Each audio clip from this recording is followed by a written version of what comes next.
தேவலோகத்தை எளிதில் கைப்பற்றினான். அமராவதியிலேயே தங்கி 3 உலகங்களையும் கட்டி ஆண்டான். தவிர அந்தணர்களும் மகரிஷிகளும் தத்தம் கர்மாவை குறைவின்றி நடத்தி கொள்ளவும் பலி வழி செய்து கொடுத்தான். அதனால் ஜீவராசிகளும் அவனை போற்றி புகழ்ந்தன. பிருகுவம்ச அந்தணர்கள் தங்கள் சீடனுக்கு வந்த இந்திர பதவியை பார்த்து மகிழ்ந்தனர். அவன் இந்த பதவியிலிருந்து நழுவாமல் இருக்கும்படியாக 100 அஸ்வமேத யாகங்களை செய்யுமாறு அவனிடம் கூறினார்கள். பலியும் அஸ்வமேத யாகம் செய்யத் தொடங்கினான். இதனால் உலகிலும் இவன் புகழ் ஓங்கி நின்றது.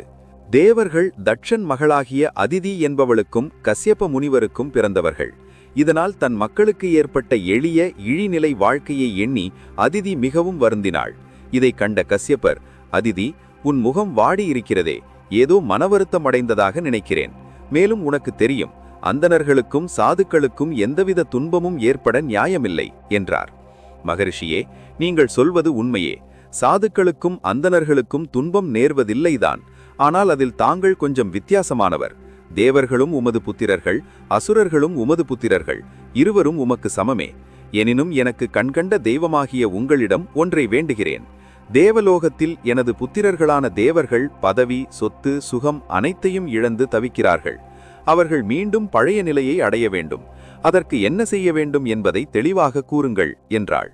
அதிதியின் வார்த்தைகளை கேட்டு சிரித்தார் கஷ்யபர். பிரியே, உன் விருப்பம் நிறைவேற வேண்டுமானால் நீ பரந்தாமனை தியானம் செய். அவர் உனக்கு வழியை தந்தருள்வார். பரந்தாமனை அடைய வேண்டுமானால் எத்தகைய விரதத்தை கடைபிடிக்க வேண்டும் என அதிதி வினவினாள். பயோவிரதம் எனப்படும் விரதத்தை பங்குனி மாதம் சுக்கிரபக்ஷம் பிரதிமை திதி வரும் நாளில் ஆரம்பித்து தொடர்ந்து 12 நாட்கள் கடைபிடித்து ஸ்ரீ ஹரிநாராயணனை சந்தோஷப்படுத்துவாயாக என்றார் கஷ்யபர். அதிதியும் அதை மேற்கொண்டாள். விரதத்தை தவறாமல் கடைபிடித்தாள். கடைசி நாளன்று பகவான் சங்கு சக்கரதாரியாக அவளுக்கு காட்சி கொடுத்தார். அப்போது அவர் மனம் மிக மகிழ்ந்தது. தேவமாதா அதிதி தேவியே, உன் விரதத்தை கண்டு மகிழ்ந்தேன். நீ எதனால் இந்த விரதத்தை அனுஷ்டித்தாய் என்பதை நான் அறிவேன். இப்போது உன் தேவகுமாரர்கள் பதவி கதி இழந்து நிற்கின்றனர். அவர்களை மீண்டும் சொர்க்கலோக ஆட்சிக்கு ஆளாக்க வேண்டும் என நீ ஆசைப்படுகிறாய். ஆனால் தற்சமயம் அது இயலாது. அசுரர்கள் யாரும் வெல்ல முடியாதபடி பராக்கிரமம் பெற்றிருக்கிறார்கள். அவர்கள் நல்ல காலம் அந்தணர்கள் பராமரிப்பில் ஆட்சி நடத்தி வருகிறார்கள். எனவே போர் செய்து பயன்பெற முடியாது. ஆயினும் நீ என்னை வழிபட்டதற்குரிய பலன் உனக்கு நிச்சயம் உண்டு.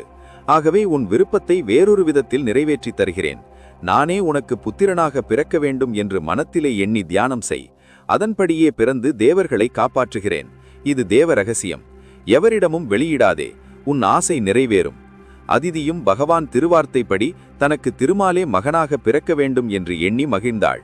வரம் கொடுத்தது போல பரந்தாமனும் அவளுடைய கர்ப்பத்தை அடைந்தாள்.